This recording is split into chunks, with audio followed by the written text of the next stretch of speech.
और आप देख रहे हैं नवलगढ़ एक्सप्रेस। इस वक्त मौजूद हूँ तहसील कार्यालय के मुख्य गेट पे। किसान सभा का, अखिल भारतीय किसान महासभा का एक बात करूँ तो यहाँ धरना चल रहा है। कई मांगों को लेकर धरना दिया जा रहा है। कुछ दिनों पहले सूचनाएं आई थी कि भैया केवी लाइन, वोल्टेज की केवी लाइन वो डाली जा रही है। खड़ी फसलों में ट्रक चलाए जा रहे हैं। अभी 2 दिन पहले भी ओलावृष्टि है। ऐसी कई मांगों को लेकर आज प्रदर्शन है वो किया जा रहा है। मैं बातचीत करने की कोशिश करता हूँ क्या प्रमुख मांगे हैं। हटेगी हाँ जरा बैठा बैठा जिस तरीके से राजनीति की बातें आ रही है तब तो किसानों को आगे कर दिया जाता है, ना कोई बजट में किसानों का नाम ही नहीं आता। ऐसा है जी, किसान एक बहुत ही बड़ी डाली खोल है और वो अपनी खेती में मस्त रहता है, अपने पशुधन में मस्त रहता है और उसी का ये लोग नाजायज फायदा उठा रहे हैं। जैसे एक छोटा सा उदाहरण है, हमारे विधानसभा चुनाव से पहले भी झुंझुनू जिले में 1994 में यमुना का पानी नहर के द्वारा लाने की एक समझौता किया गया था। उसके लिए अखिल भारतीय किसान सभा लंबे समय से झुंझुनू जिले में आंदोलन कर रही है। इन पार्टियों को जब ये मालूम पड़ा कि झुंझुनू जिले में यमुना नहर का पानी लाने के लिए बड़ा आंदोलन चल रहा है, तो इन्होंने नकली जल संसाधन विभाग के इंजीनियर सर्वे करने के लिए भेज दिए। अखबारों में फोटोएं दे दी और विज्ञापन दे दिया और फर्जी सर्वे करवा के ये कह दिया कि हम फरवरी महीने में सर्वे तो हो गया, इसकी डीपीआर बनवा देंगे और डीपीआर बनते ही इसका काम चालू हो जाएगा।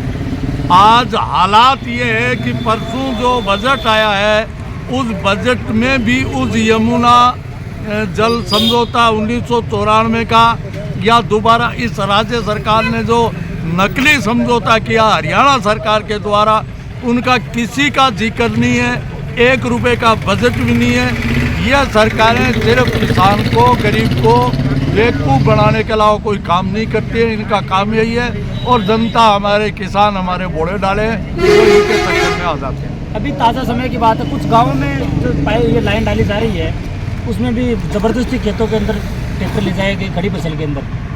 हाँ, जो 765 केवीए की बीकानेर से नीमराणा जो लाइन डाली जा रही है वो झुंझुनू जिले में नवलगढ़ तहसील होते हुए जा रही है। दूसरी लाइन जा रही है मंडावा, मलसीसर और झुंझुनू तहसील होते हुए बुआना में घुस जाती है।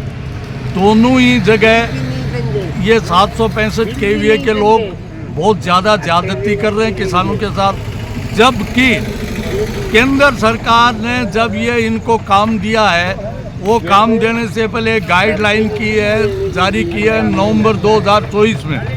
उस गाइडलाइन के अंदर सीधा सा प्रावधान दिया गया है कि किसान के खेत में राज्य प्रशासन का कोई आदमी, पटवारी या गिरदावर और कंपनी का आदमी और किसान तीनों जाके खेत में सर्वे करेंगे और सर्वे करके किसान को बताएंगे कि आपकी कुल कितनी ज़मीन खराब हो रही है, फसल कितनी खराब हो रही है और इसका अप्रोक्सीमेट मुआवजा इतना बनता है जो हम आपको अग्रिम दे रहे हैं। और ये केंद्र सरकार के आदेश है कि किसान को उसकी फसल का, उसकी ज़मीन का, उसके किसी भी प्रकार के नुकसान का, पेड़ पौधों का, बागवानी का जो भी नुकसान है उसका पहले भुगतान करे कंपनी और उसके बाद टावर्स का निर्माण करे।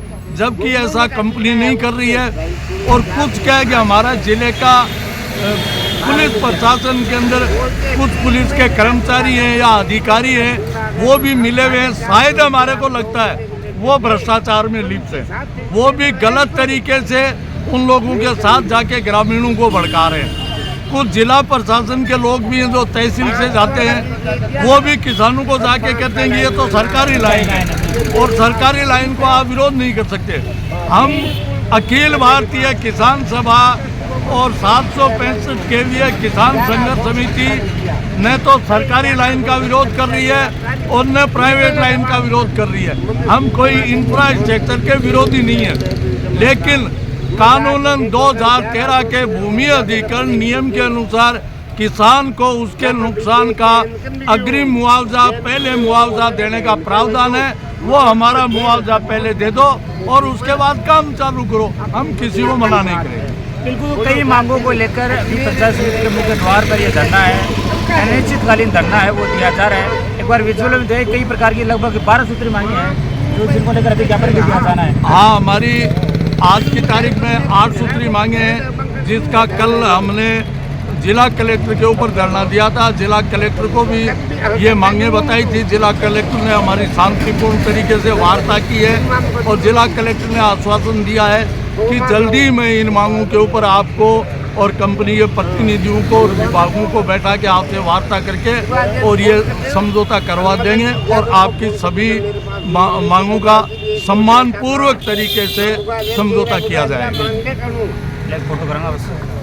घुस करके और फसलों को बर्बाद कर रहे हैं, ना किसान की स्वीकृति ले रहे हैं, ना प्रशासन से पूछ के, और प्रशासन भी कंपनियों के साथ में हो रहा है, तो बहुत ज़्यादा नुकसान कर रहे हैं और ना उसका मुआवजा दे रहे हैं।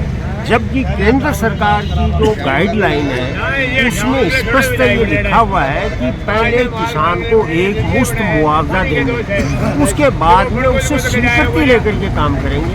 लेकिन ये लोग हैं वो अपनी दादागिरी कर रहे हैं, बदमाशी कर रहे हैं, किसानों को डरा रहे हैं और उसके खेत में जबरदस्ती काम कर रहे हैं। किसानों को, कुछ किसानों को ये भी कहकर उनकी ज़मीन में ले जाया गया कि ये तो सरकारी काम है। हाँ, कैसे बताया गया? बिल्कुल बताया गया। खुले ये कहते हैं कि ये सरकार का काम है और हम करेंगे, और वहाँ ट्रैक्टर भी घुसा देते हैं और सब कुछ लोगों की लाइनें तक पाइप लाइन है, मोटर है, वो जल गई पूर्णिया निवास में।